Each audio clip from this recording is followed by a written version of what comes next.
Welcome.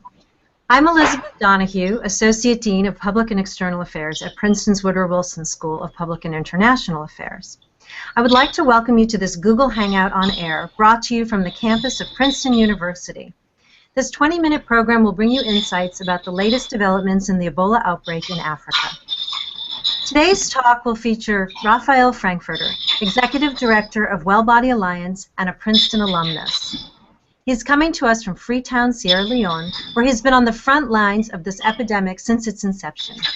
Raphael has served as Well-Body Alliance's Executive Director since 2013. What started as a small organization 9 years ago, Well-Body Alliance is now a major health care provider in the country, working with Paul Farmer's Partners in Health to help Sierra Leone create a healthcare infrastructure that could ameliorate the next healthcare crisis.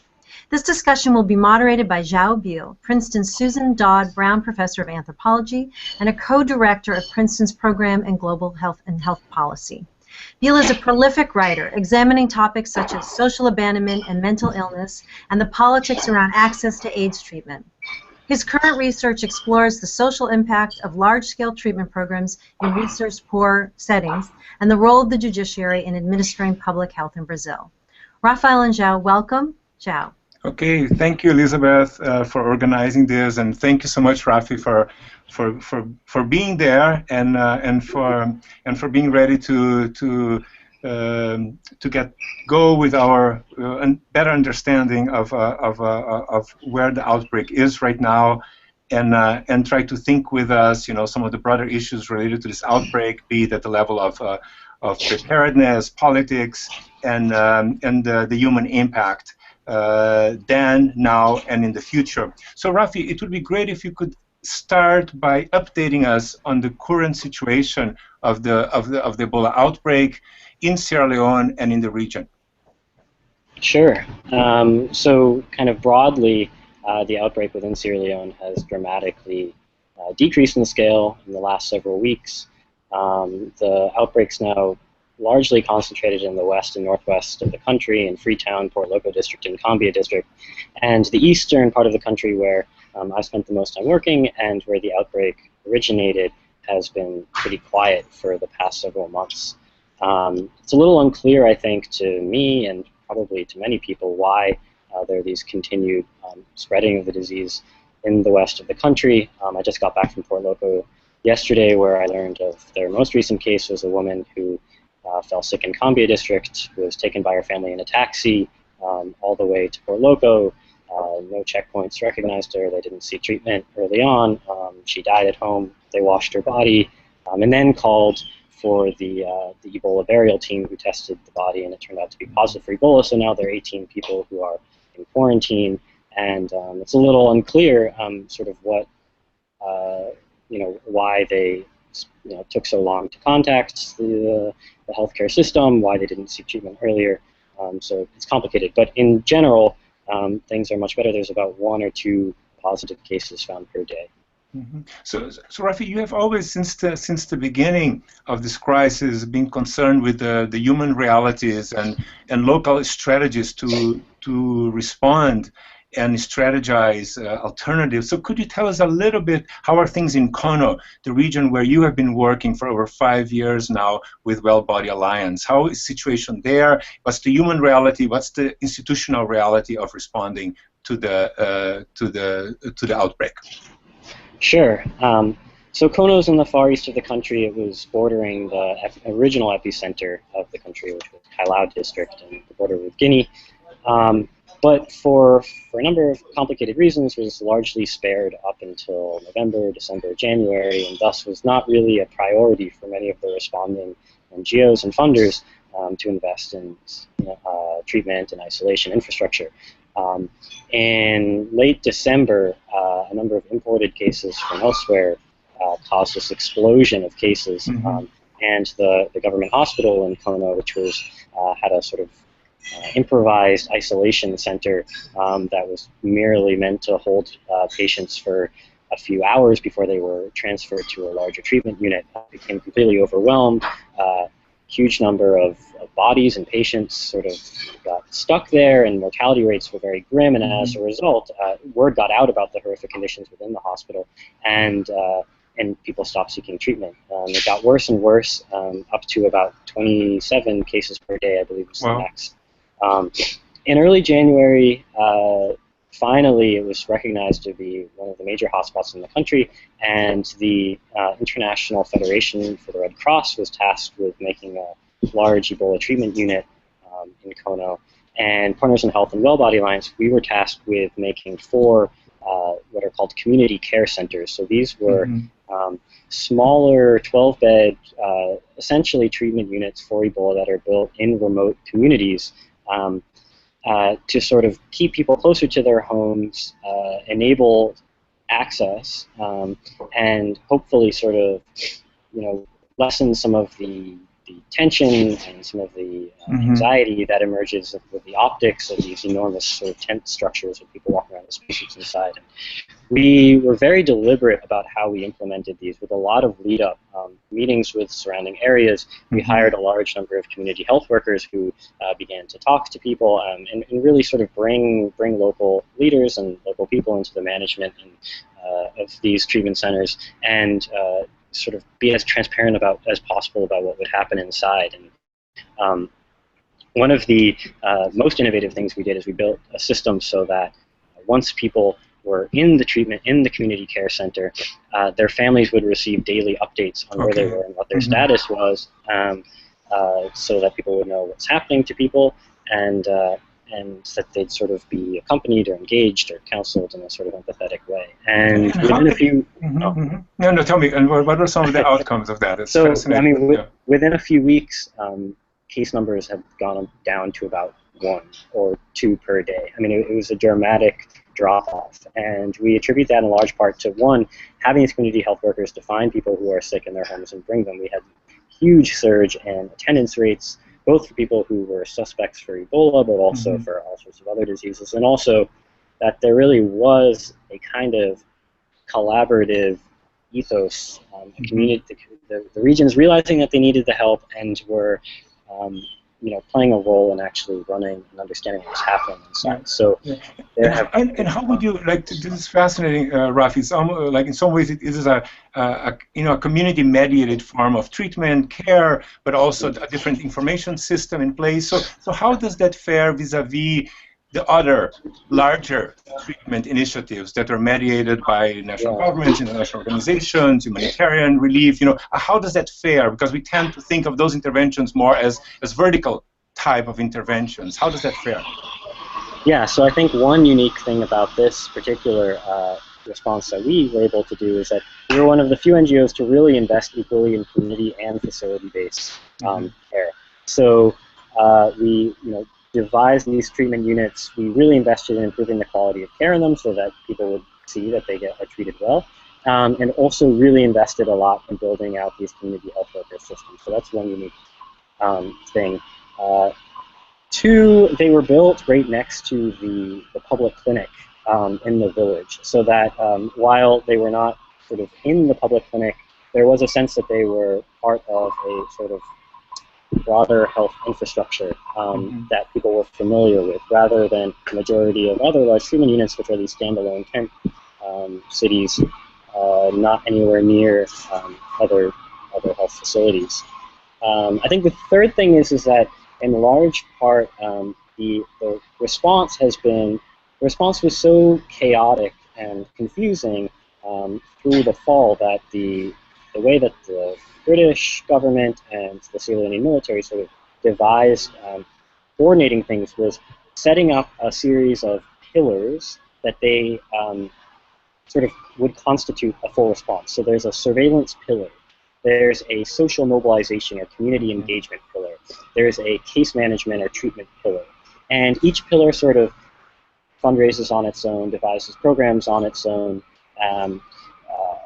talks amongst itself, and sort of awkwardly interacts with other pillars in general. A little less so at the local level, but certainly I think at the national level. And we sort of blurred all these together, integrated these things, because you can't look for Ebola patients if you don't also invest in how to talk to people once you find them. You can't tell people to come to a treatment unit if you're not also really, really trying to push the quality of care to improve survival rates. So in some ways, basically strategizing in a comprehensive way, not in a silo silo-like mode. And what about the other interventions, the other treatment centers that were built with the large tents?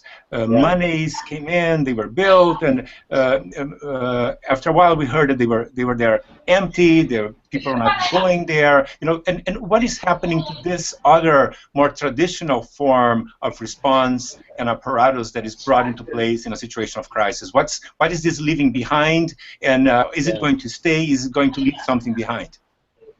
I think there's a real lack of clarity about that, in large part because the other treatment units, and even ours to some extent, are not designed to be permanent structures, and they are tents that really can't be permanent structures. And at the same time, I think people are quite aware that Ebola may be endemic within Sierra Leone for quite some time, and there certainly may be future outbreaks. So there's this question that everyone's starting to think about, is how do you build this infrastructure that could both contain and treat future Ebola patients that's in a more permanent way, within existing healthcare infrastructure. And that's one of Cornerstone Health's and WellBody's priorities for the next year, and we're about to start building an initial sort of triage center at our clinic that'll be concrete, but will sort of have the capacity to build this into our clinic for the long run.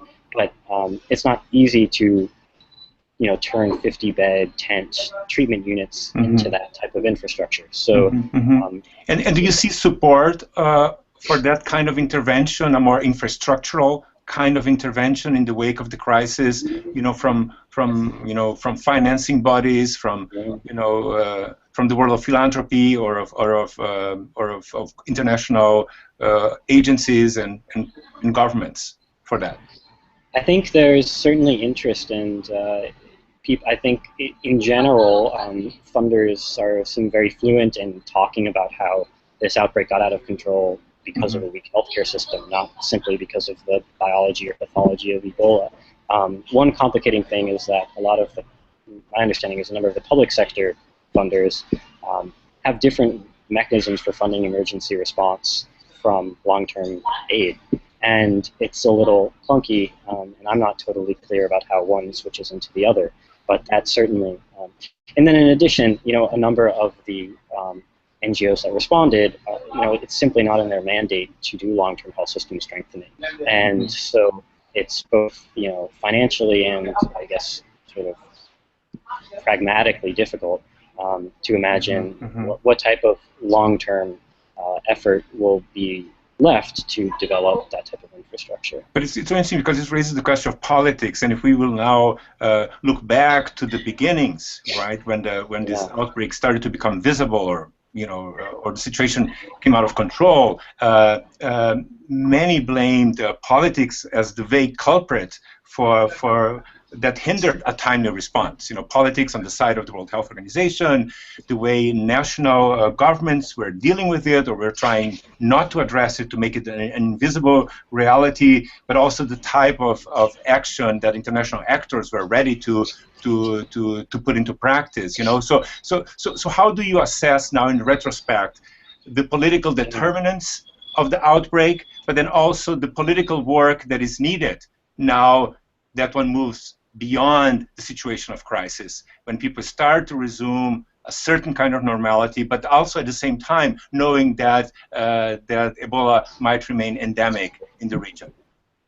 Yeah, it's a very good question, and when you look at the response today and the response system that has been set up, there are these very, very clear sort of chains of commands and information flows that it took months and months and months to develop, primarily because no one was quite sure who was supposed to be in charge. Was it the World Health Organization or the Sierra Leone Ministry of Health, or ended up being some sort of combination of the Ministry of Health, the Sierra Leone military, the British military, and the British government. That type of leadership was not there early on, not because of anyone's fault, but there's these complicated issues of sovereignty of the Ministry of Health being incredibly resource-strapped and not having had experience managing this type of a crisis before. And so sort of what the long-term sort of leadership structured systems that are left behind will be very interesting to see, and also what type of effort will be done to create some sense of who's in charge, what political bodies should step in, have the mandate to step in if a future outbreak happens. Yeah. So some of us have been talking about global health, in the recent past as basically an open source anarchy with multiple actors and monies and different agendas and fragmented responses by non-governmental organizations. And what do you think the outbreak, the crisis, the way it was mismanaged, non-managed, and the way it was managed teaches us about global health today, particularly in terms of delivery of care? Yeah, I think absolutely. We saw, the open source anarchy most emblematized perhaps ever through this outbreak. I mean, I remember receiving emails, simply asking how many beds we had available in Kono district, what we'd done essentially, what treatment unit we'd done from sort of very important central figures, and then that, if they don't know where there are open beds, how would patients know how to get there? It was this very sort of improvised network. I think at this point we've sort of seen what happens when there is strong leadership and some sort of coordinating body. It's an uncomfortable one because it's not totally indigenous. It's not completely Sierra Leoneans running the show, which it ultimately should be. But we're able to sort of point different resources, look at what our government resources, public sector resources, NGO resources, and align them. And if some, of the lessons learned from this could be applied towards longer-term healthcare needs, I think that would be incredible.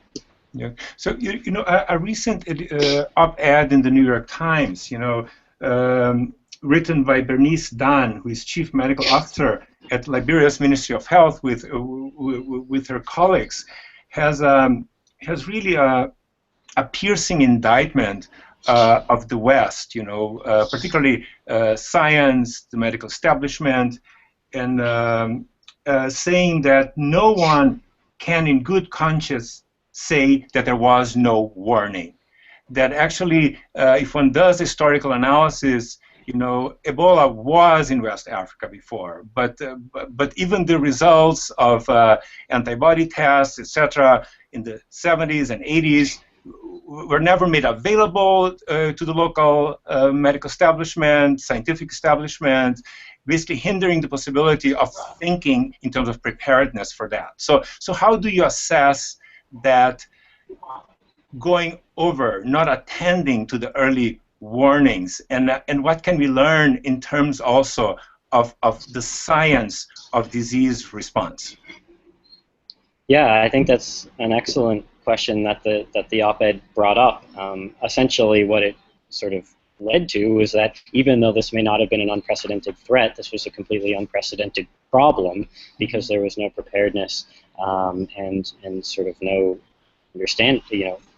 awareness of the risk, even though there probably should have been. And I think in general it's led to the situation where everything about this response in many different domains has been sort of experimental and unprecedented, from basic scientific knowledge about where this virus actually is located, what the host species is, to sort of clinical knowledge about how it should be treated. We know that no American who's received prompt care has died, and at best about 50% of Sierra Leoneans who receive care seem to survive.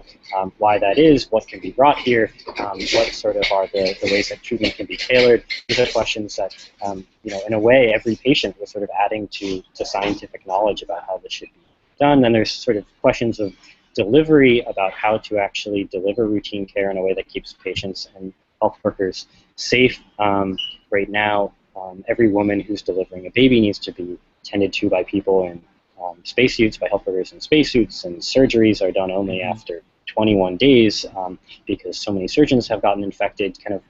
That can't go on forever. Everyone who has a fever in Sierra Leone can't be rushed to a treatment unit forever for testing.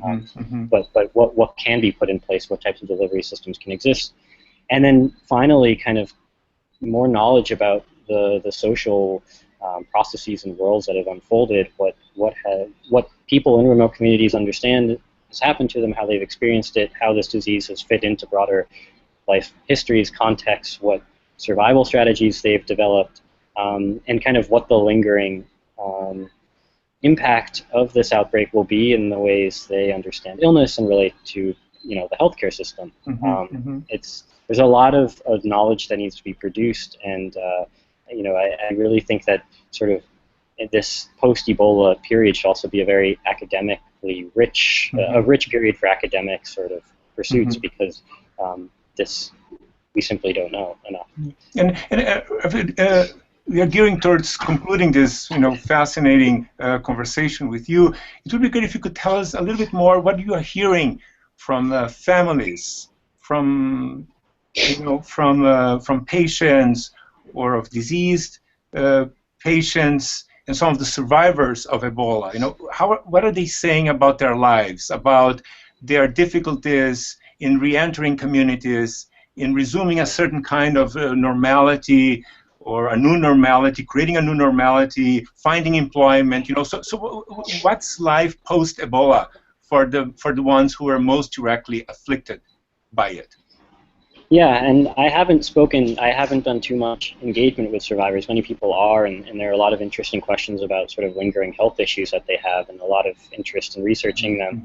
My experience early on was that this sort of crisis in a way fit into their broader life histories of frequent illness, proximity to death, poor healthcare system, and that in a way, this was early on in the outbreak, re-entering, there wasn't that much stigma apart from people simply being afraid that they might still be contagious, which, of course, I don't know whether that's stigma or just sort of misinformation or fear. I think now there's a very big political economy of people hiring survivors for various reasons, and it's become sort of, there's a certain identity attached to it, and probably that identity will have mixed blessings and may lead to some sort of stigma. So I think it's complicated. Many people are returning to lives of poverty, but I think hopefully these sort of narratives of survivorship will lend to sort of contribute to broader pushes for improving the healthcare system and more effective response in the future. Rafi, thanks so much. And I think what you just said in the past few responses, touched us very closely. We are calling you, we are organizing this, from within a university, from the world's premier universities, and you're really pushing the university to think which role it can take in such a crisis, both in terms of production of scientific knowledge, clinical knowledge, understanding the dynamics of care delivery, and devising models or strategies for better care delivery in terms of value accrued for the most afflicted ones, but also sociocultural knowledge that has to be brought to the forefront if we want to understand a crisis of